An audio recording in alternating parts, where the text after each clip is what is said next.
là, on va pouvoir rentrer un peu plus dans le détail et parler des batailles qui se passent dans l'industrie de la vidéo et notamment des codecs vidéo.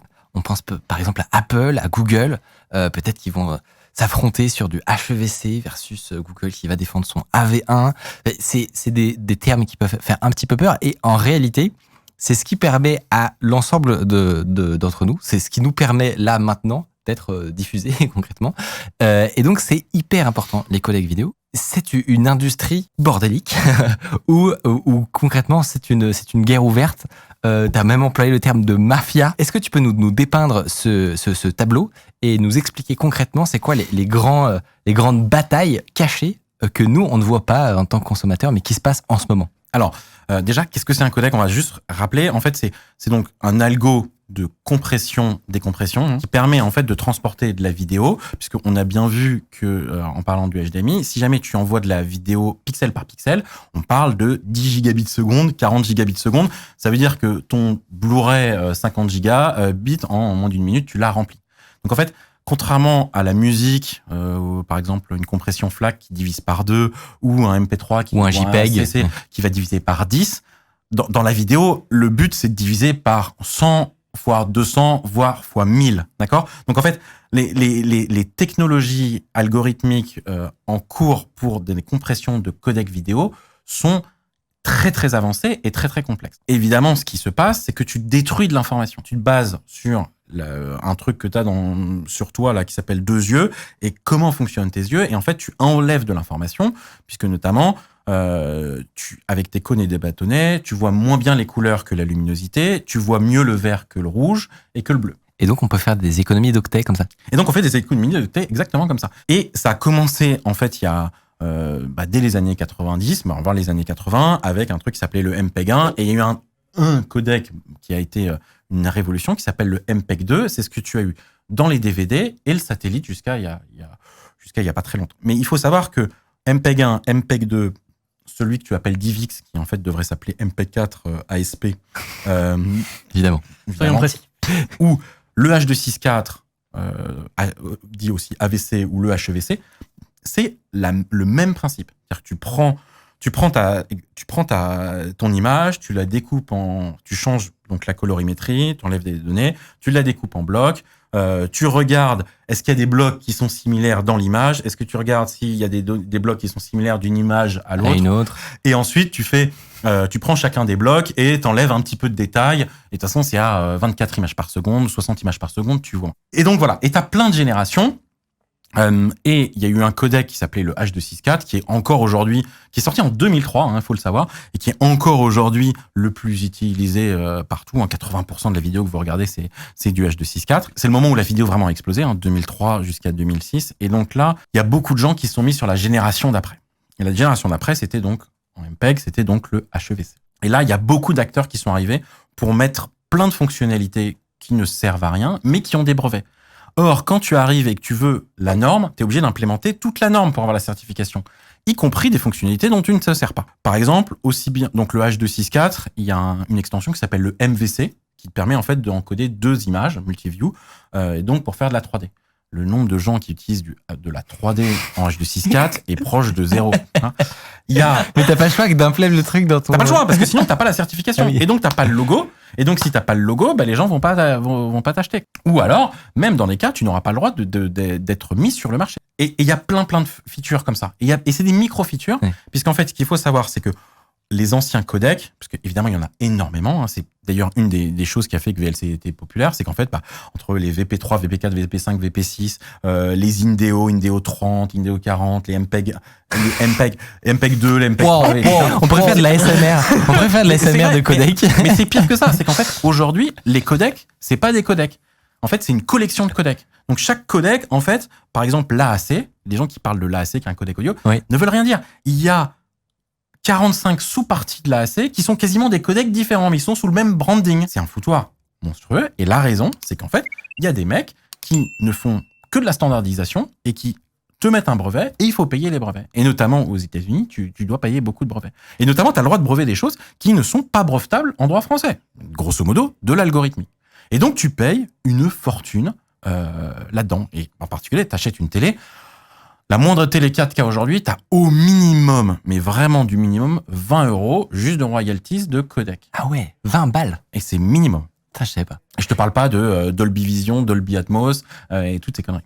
Et là, justement, tu parlais de l'évolution des prochains du futur. C'est un enjeu important de pouvoir encore diminuer les bandes passantes et augmenter la qualité. Parce que ça se traduit littéralement, moins de bandes passantes peut se traduire littéralement par plus de marge et moins de coûts pour tout le monde. Et donc, c'est des sujets ultra investis par les chercheurs, etc. Et un de ceux que moi j'avais vu justement, c'est le HEVC. Donc tout le monde attendait le H265, que ça allait être super, génial, etc. Et je ne soupçonnais pas que, du coup, dans le consortium, si je ne me trompe pas, il y a Apple dedans. Oui, tout à fait. C'est pas du tout évident d'implémenter du HEVC et ça coûte un bras. Alors en fait, exactement. Donc jusqu'au H264 AVC, ils ont été à peu près propres. Ouais. Et en HEVC, ils ont complètement péter les plombs. C'est-à-dire que le codec, il est pas mal, mais ils ont rajouté beaucoup de features qui ne servent véritablement à rien. Et au lieu d'avoir une entreprise qui te vendait les licences, qui s'appelle notamment MPEG-LA, il y en a eu 4. Donc c'est-à-dire que pour implémenter légalement ça, tu devais payer des brevets, donc une licence au MPEG-LA, mais tu devrais aussi payer à HEVC Advance et aussi à Nokia qui était tout seul et aussi à Qualcomm qui était tout seul.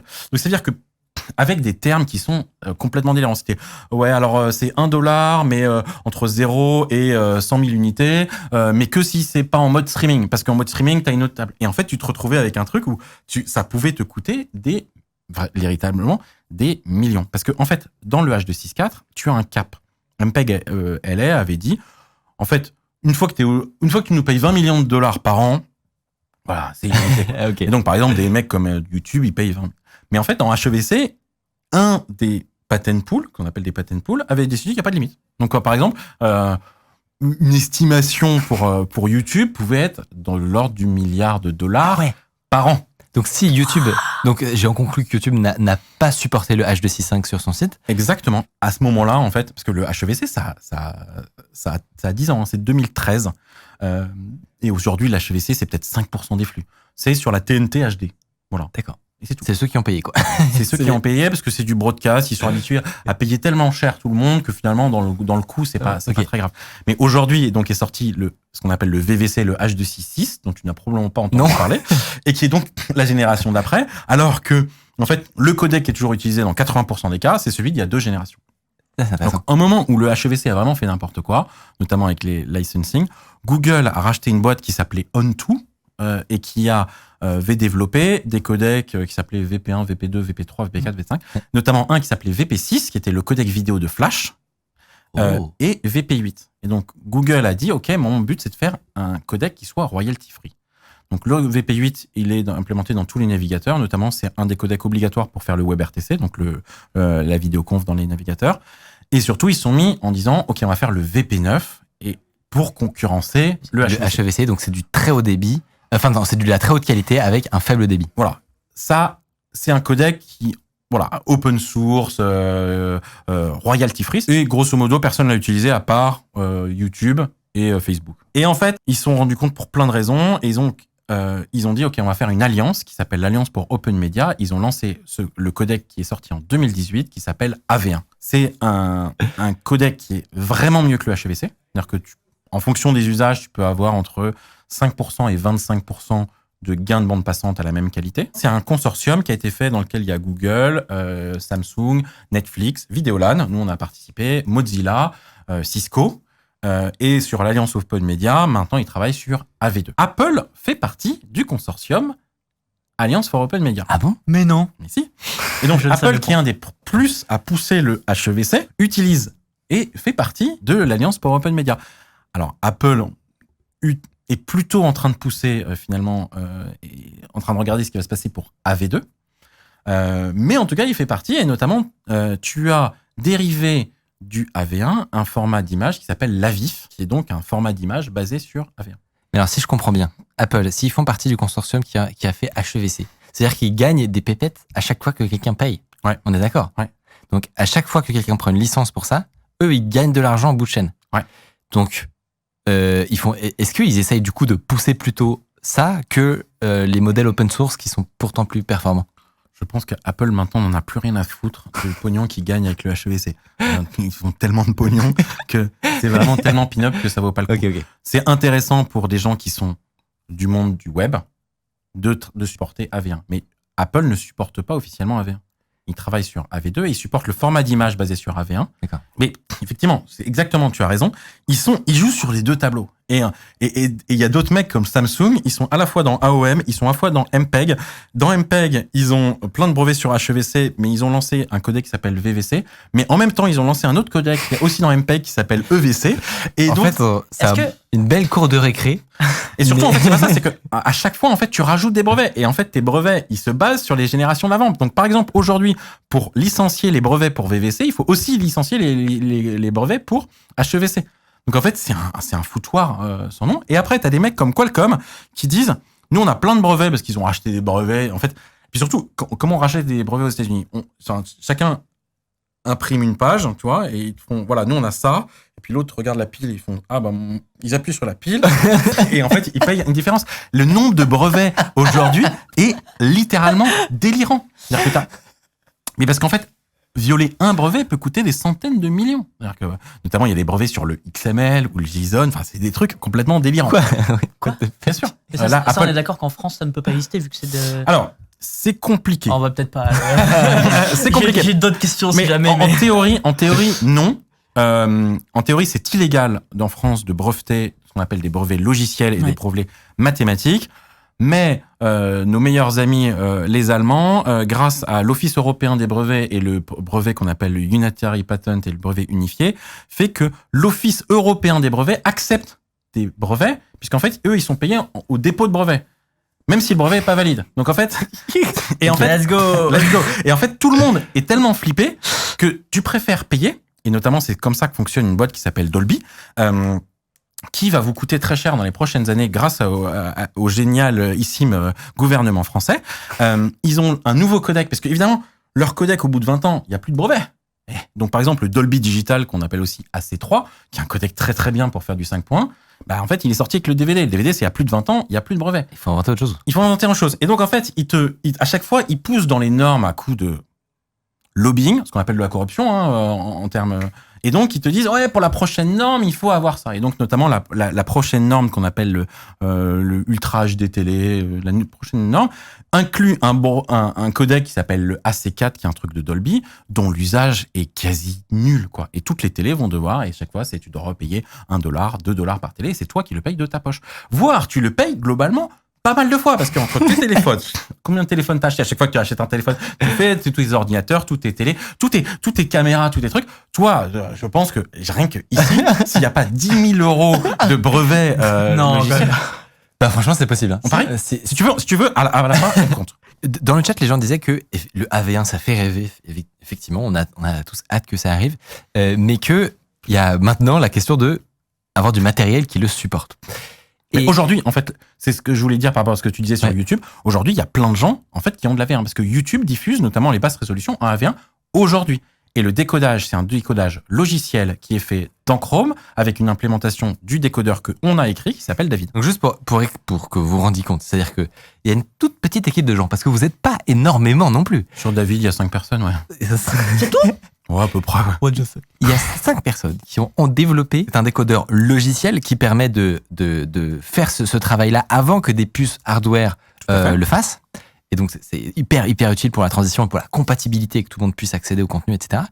Qui est utilisé par Google et YouTube. C'est quand même incroyable. Mais même par Google et YouTube. C'est utilisé par Apple dans iOS, par Apple dans macOS. C'est utilisé dans Windows quand tu télécharges le AV1. C'est toutes les applis sur Android et sur iOS de YouTube, de Facebook, de Netflix.